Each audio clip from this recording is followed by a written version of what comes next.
Más de 200 años legislando por el bienestar de los colombianos. Recorriendo una historia política que consolida al Congreso como la casa de las leyes. En Voces del Senado, entérate de los debates, aprobación de proyectos, audiencias. Y toda la información de la actividad legislativa. Aquí comienza Voces del Senado.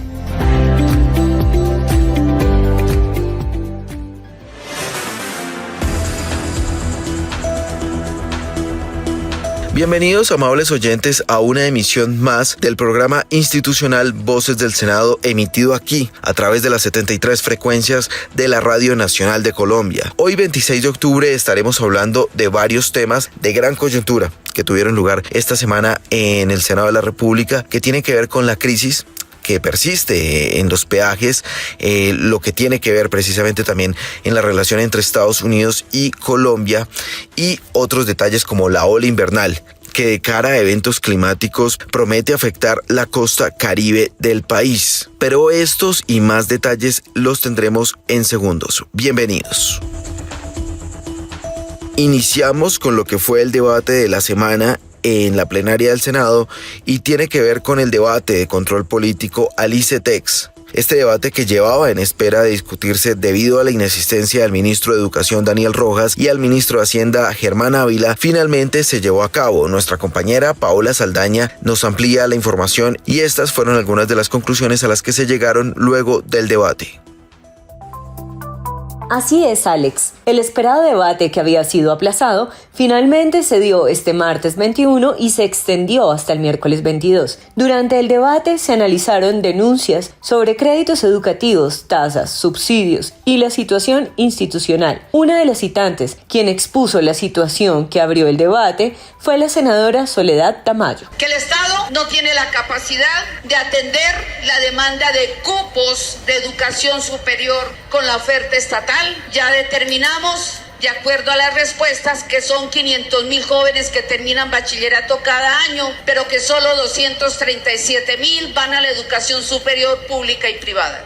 También quedó demostrado que el desmonte del subsidio contradice el discurso del gobierno, porque precisamente traslada la carga de financiación a los estudiantes y a sus familias. Que la crisis económica y social del desmonte de los subsidios a las tasas de interés ha generado, como lo dijo el señor presidente, que iba a tomar decisiones de condonación, porque ha generado un impacto en la salud mental y emocional de todos aquellos que hoy tienen crédito con el ICETEX y que su capacidad ni familiar ni individual puede responder a esas exigencias de los pagos de los mismos créditos, sin que se les tenga en cuenta, primero, que no se condonaron, y segundo, que hoy no solamente no condonaron, sino que también les quitaron los subsidios a las tasas de interés que hoy mantenían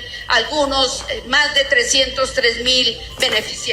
Durante la jornada, los ministros de Educación y Hacienda se hicieron presentes, así como el director del ICETEX, y respondieron ante el Senado dando cuenta de la financiación, cobertura y los retos del sistema de crédito educativo. El ministro de Educación ofreció explicaciones sobre los avances en cobertura y gratuidad, señalando que no había retroceso, sino avance. La posición del gobierno nacional frente al derecho a la educación en Colombia, porque decía usted, senadora, que estamos ante un retroceso, y yo quiero presentarles a ustedes con cifras oficiales reportadas en el caso de la educación superior por las mismas instituciones de educación superior, tanto públicas como privadas. Lo que podríamos denominar es un avance, en mi opinión, pero ustedes y la opinión pública dirán si entonces es un retroceso o no. Y también decir, senadora, con el mismo respeto, pues que yo no puedo estar de acuerdo con que la puerta de entrada para que la juventud cumpla los sueños sea endeudarse. Y no, me niego, absolutamente me niego a creer que para cumplir los sueños la juventud tenga que hacerlos a través de un banco y del sistema financiero. Creo, por el contrario, que la puerta de entrada para los sueños de la juventud debe ser la universidad gratuita, con calidad. Por su parte, el senador Guido Echeverry, quien ha venido denunciando la falta de claridad presupuestal y la carga financiera que enfrentan miles de estudiantes, también se pronunció al respecto. Esta definitivamente es una asignatura perdida del gobierno. ¿Para qué echar un discurso sobre la importancia de la educación, sobre la fundamental herramienta que constituye la educación como criterio de equidad para ganar equidad, si está demostrado por la ciencia política y por las ciencias sociales y por las ciencias económicas? Entonces lo que uno reclamaría aquí, ministro, es una postura clara, una postura precisa, una postura concreta que les diga a los estudiantes del ICETEX beneficiarios y los que pretenden ser beneficiarios en el futuro cuál va a ser su situación. Son 350.000 estudiantes que hoy se encuentran en enormes dificultades financieras para sufragar esos créditos que aumentaron inmensamente de costo. Una factura del ICETEX que costaba $1.000.000 hoy en día le cuesta a un estudiante algo así como 2.100.000 pesos. Y creo que aquí hay una altísima responsabilidad del gobierno para el efecto de decir qué va a pasar en adelante. Usted nos dijo hace un poco más de 6 meses en la comisión de este Senado, ministro, que iba a presentar una propuesta de reforma al ICETEX. ¿Dónde está? De esta manera se logró desarrollar el debate de control político al ICETEX, del que miles de estudiantes estaban pendientes de respuestas. Paola Saldaña, Voces del Senado.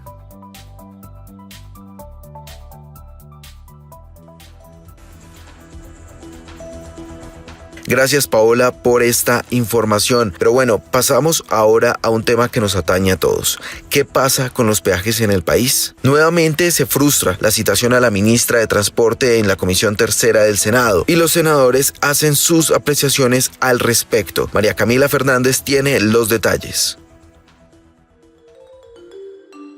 Últimamente, pasar por un peaje en Colombia termina siendo casi un calvario. En todo el país, los conductores se quejan de los altos costos, de las filas eternas y, sobre todo, de que las carreteras siguen llenas de huecos a pesar de todo lo que pagan. El tema llegó de nuevo al Congreso de la República, donde se discute si realmente los recursos que se recaudan en los peajes están siendo bien utilizados. El senador Jairo Castellanos, presidente de la Comisión Tercera del Senado, cuenta su percepción sobre la realidad de los peajes hoy en día. Nosotros que viajamos cada 8 días a las regiones y que vemos el estado tan pésimo de las vías y el cobro tan seguido de peajes, vemos una descompensación total entre el cobro de peajes y el estado de las vías. Hay vías que definitivamente se encuentran en un muy mal estado, que se ve la falta de inversión por parte de los concesionarios o por parte de quien tenga los peajes. Desde la Comisión Tercera se ha intentado adelantar un debate de control político sobre la situación de los proyectos viales del país. El senador Castellanos expresó su preocupación por la falta de respuestas del gobierno nacional. Esta es la segunda vez que citamos a este importante debate, porque para mí sí es fundamental para nuestra región escuchar a los ministros. Yo con ellos he tenido la posibilidad de dialogar, pero nunca encontrando respuestas, nunca encontrando la buena voluntad hacia esta célula legislativa, siempre evadiendo los debates. La ministra de Transporte, María Fernanda Rojas Mantilla, por su parte destacó que el gobierno trabaja para proteger los recursos del Estado en los acuerdos con las concesionarias. Es lo que tenemos claridad en este gobierno y es siempre buscar defender el interés público. Los concesionarios muchas veces se concentra una pelea jurídica a través de tribunales de arbitramiento, donde desde hace años, eso nadie lo ha reclamado, nadie lo reclama, desde hace años el Estado pierde billones de pesos. Sin embargo, desde el Congreso también hay voces que piden más claridad sobre el uso de estos recursos. El senador Ciro Ramírez, del Partido Centro Democrático, le hace un llamado al gobierno nacional para que explique la situación vial del país. Que expliquen los casos en los que hoy están siendo vandalizados los peajes, explicar en ciertas zonas cuáles son las razones de existencia de los peajes y sobre todo las condiciones financieras y económicas, por qué está el peaje, qué se está pagando con el peaje. Y lo que estamos viendo en muchos casos es que, por ejemplo, los peajes que administra el Invías, diferente a los privados, reciben recursos que van para el Tesoro Nacional y no se ven reinvertidos los recursos que los colombianos pagan en el peaje en el mantenimiento de determinadas vías. La discusión en el Congreso continúa. Mientras tanto, el gobierno anunció que continuará revisando los proyectos viales y estudiando medidas para aliviar el costo de los peajes en algunas regiones del país. Un nuevo capítulo entre la relación de Estados Unidos y Colombia se teje esta semana. Pero ¿cómo está afectando la situación de los colombianos? La tensión que se ha venido dando en los últimos meses entre el gobierno de Estados Unidos y el gobierno nacional ha desarrollado toda clase de escenarios posibles en los que el país se pueda ver afectado. Los aranceles en este caso se han puesto como caballo de batalla para un problema entre mandatarios que está repercutiendo en sus ciudadanos. Estuvimos hablando con algunos senadores sobre esta situación y esto fue lo que nos dijeron. Iniciamos con el senador Germán Blanco del Partido Conservador. No hay antecedentes en el país, ni siquiera en la historia reciente, donde son tan difíciles las relaciones internacionales de lo que está sucediendo en el país. La controversia a la que nos ha llevado este gobierno deteriora no solo las relaciones internacionales, sino la convivencia interna, la economía del país y obviamente el tejido social. Lamento profundamente que hoy Colombia esté en una relación tan deteriorada, no solo con los Estados Unidos, sino casi que con el contexto entero internacional. Y llamo desde el Senado de la República a que el presidente, a puertas de su salida, por lo menos reaccione y no nos vaya a dar un estado tan mal parado internacionalmente. Entre tanto, el senador Richard Fuelantala del partido AICO defendió la producción nacional y expuso los riesgos que tendrían para los colombianos esta situación. Es muy grave. Las discusiones verbales que se han dado tanto el presidente Trump como el presidente Petro terminan afectando a todos los colombianos, especialmente al sector exportador, al sector empresarial. Sectores como el petróleo, el carbón y el sector agrario como el café, el banano, las flores, el aguacate que batió récord este año en exportaciones, terminará siendo afectado la industria y también el sector agrícola. Como integrante del partido de gobierno, la senadora Isabel Zuleta analizó la injerencia que está teniendo el presidente de Estados Unidos en decisiones económicas que afectan a todos. Bueno, realmente lo que tenemos es una amenaza al continente por parte de Donald Trump. No solamente es al presidente Gustavo Petro, es una amenaza a cada uno de los colombianos y colombianas que tenemos soberanía sobre nuestro territorio. La amenaza del presidente Donald Trump debe entenderse de esa manera. Por eso hay que tomar varias medidas. La primera de ellas, la unidad nacional, el sentido patriótico nacional. Aquí no puede haber diferencias políticas. Tenemos que salir a respaldar a nuestro país, a nuestra nación y nuestra independencia, porque si no, nosotros vamos a quedar a merced de las amenazas de un fascista como lo es Donald Trump. Por ahora, el país fue desertificado en su lucha contra las bandas criminales y se está hablando además de un cese en ayuda financiera para hacer frente a la lucha contra el narcotráfico. Como les estaba diciendo precisamente al inicio del programa, amables oyentes, la ola invernal es una situación que amenaza por estos días la seguridad de los colombianos en la costa Caribe. El senador Honorio Enríquez y otros senadores hablaron precisamente de esta ola invernal que afecta no solamente al Magdalena, sino también a la región Caribe del país. Nuestra compañera Alexandra Guerrero estuvo hablando con ellos y esto fue lo que le contaron. La costa caribe colombiana se encuentra en alerta roja debido a las fuertes lluvias provocadas por la onda tropical Al 98. Las inundaciones han afectado a miles de personas, dejando hogares y negocios bajo el agua. Los senadores de la región hablaron al respecto. Preocupado, esto ha sido reiterativo. Esto es lo que yo llamo que no es un fenómeno de la niña, no es un fenómeno natural, cuando sabemos que todos los años en el mes de octubre nos inunda el país y alarmamos, se hacen promesas. Cuando ya baja el invierno, que tenemos 6, 7 meses de verano, nada hacemos para contrarrestar esto y evitar o prevenir cuando nuevamente llegan las lluvias. Nos hemos cansado de alzar la voz aquí en este mismo recinto, en este mismo espacio, y yo creo que el gobierno tiene que tomar acciones contundentes. Ahorita, ¿qué le toca? Pañitos de agua tibia, acciones contundentes en la marcha cuando se hubiesen podido evitar, pero es lo que hoy tenemos. Santa Marta es una de las ciudades más afectadas y sus calles son un reflejo de la gravedad de la situación. Las lluvias han causado inundaciones repentinas, dejando a muchos sin acceso a servicios básicos como el agua potable y la electricidad. Santa Marta vive una ola invernal sin precedentes. La alcaldía distrital, con todo su equipo, con la unidad de gestión del riesgo, se ha volcado a ayudar a la comunidad, pero no damos abasto. Se requiere del apoyo y del concurso del gobierno nacional. A ellos un llamado para que brinden la mano amiga a todos los damnificados por esta ola invernal que no ha cesado. Es el anuncio de una ola ciclónica que pasa por el Caribe colombiano y está golpeando fuertemente a la ciudad de Santa Marta. La onda tropical no solo ha causado daños humanos, sino también económicos. Muchos negocios han sido afectados, dejando a miles de personas sin trabajo y con la incertidumbre sobre su futuro. Hoy tenemos una región Caribe inundada, gente que han perdido sus cosechas, gente que han perdido sus bienes, sus enseres y que requieren del apoyo de nosotros, que requieren que la Unidad Nacional de Gestión de Riesgo haga una mirada, que deje el miedo, que deje el temor de la forma como manejaron en el pasado los recursos y que entre a actuar. La Unidad Nacional de Gestión de Riesgos para eso, para actuar de manera inmediata. La situación es crítica y los departamentos de Sucre, Bolívar, Atlántico, Córdoba y Antioquia también se mantienen en alerta.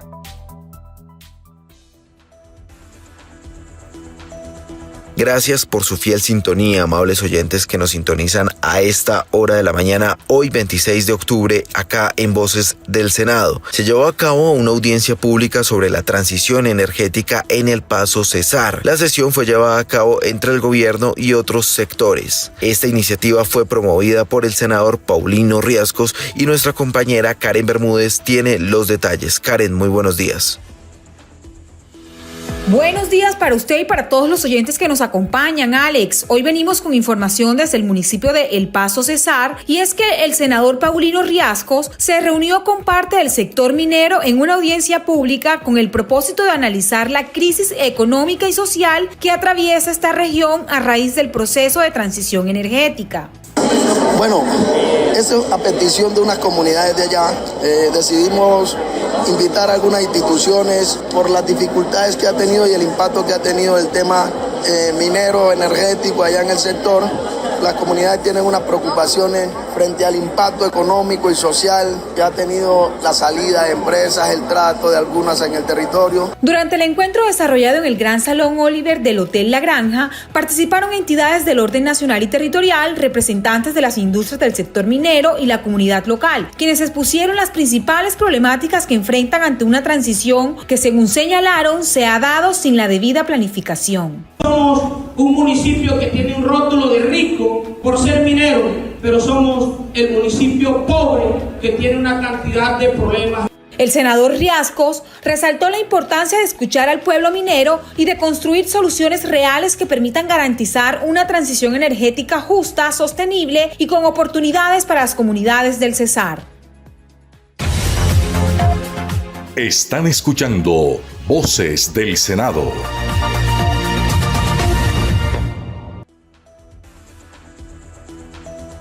Y llegó el momento de la cultura, del espacio donde se habla no solamente de la música, sino también de los artistas. Y en este caso, del maestro Cantalicio Rojas González, destacado compositor, director musical y docente colombiano cuya obra marcó un hito en la música tradicional colombiana. Nuestro compañero Mardon Yepes nos cuenta más detalles. Mardon, muy buenos días. Muy buenos días, amables oyentes. Hoy en Voces del Senado hablaremos del maestro Cantalicio Rojas González, un legado musical colombiano. El maestro Cantalicio Rojas González fue un destacado compositor, director y educador colombiano, cuya obra marcó un hito en la música tradicional de Colombia, especialmente en la región andina. Nacido en el municipio de Pasca, Cundinamarca, el maestro Cantalicio creció rodeado por el folclore local y los paisajes montañosos que inspirarían su creatividad musical. Aunque su educación musical formal fue limitada, él se destacó por su talento innato que lo llevó a convertirse en una figura clave en la consolidación de una identidad musical nacional. Desde joven mostró inclinaciones hacia la música, fue autodidacta en sus primeros años y más tarde complementó sus conocimientos con el aprendizaje de instrumentos tradicionales como el tiple y la guitarra. Su pasión por la música y su compromiso con la enseñanza lo llevaron a trabajar como maestro de música en diversas comunidades rurales, donde enseñó a niños y adultos no solo a interpretar música, sino también a valorarla como una expresión cultural. Tuvo una vida tranquila, profundamente conectada con las raíces campesinas que influyeron en su obra.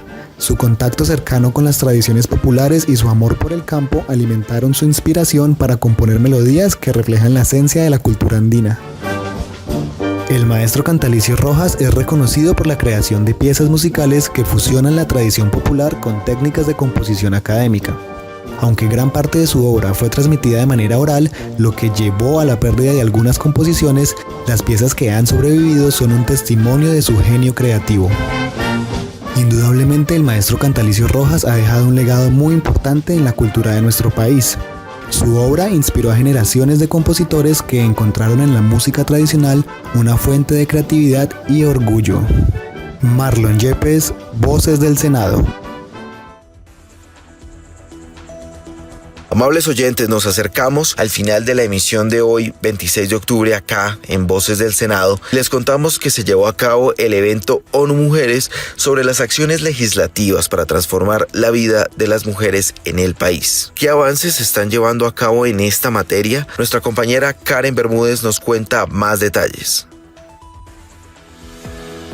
Buenos días. En el Congreso de la República se realizó el lanzamiento y diálogo de alto nivel, acciones legislativas para transformar la vida de las mujeres. Una iniciativa de ONU Mujeres que busca fortalecer el marco normativo colombiano para eliminar toda forma de discriminación contra las mujeres y niñas. La igualdad de género no es solo un objetivo, sino la mejor solución para los grandes desafíos globales, la pobreza, el cambio climático, los conflictos y el desarrollo económico. Y esto es solo posible con marcos normativos sólidos que respalden esta agenda. El evento contó con la participación de panelistas, congresistas, representantes de entidades públicas, de la sociedad civil, de la cooperación internacional y de Naciones Unidas. Presentó el caso Colombia de Análisis de Legislación Discriminatoria, una investigación que forma parte de una iniciativa global desarrollada en 24 países. Queremos enfatizar justamente el valor que tiene el hecho de que este Congreso de la República tenga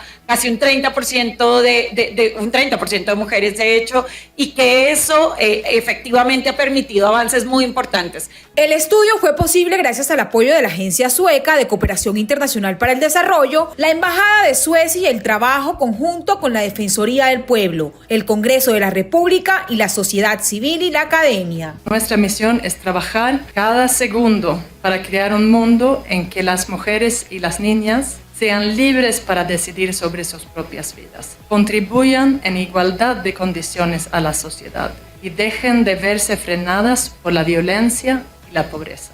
El encuentro se desarrolló en el marco de los 30 años de la Declaración y Plataforma de Acción de Beijing, considerada el programa más amplio y visionario para alcanzar la igualdad de género y el empoderamiento de todas las mujeres y niñas en el mundo. Con este diálogo de alto nivel, el Congreso de la República reafirma su compromiso con la equidad de género y con la promoción de normas que eliminen toda forma de discriminación, fortaleciendo el camino hacia una sociedad más justa e incluyente. Para Voces del Senado, Karen Bermúdez.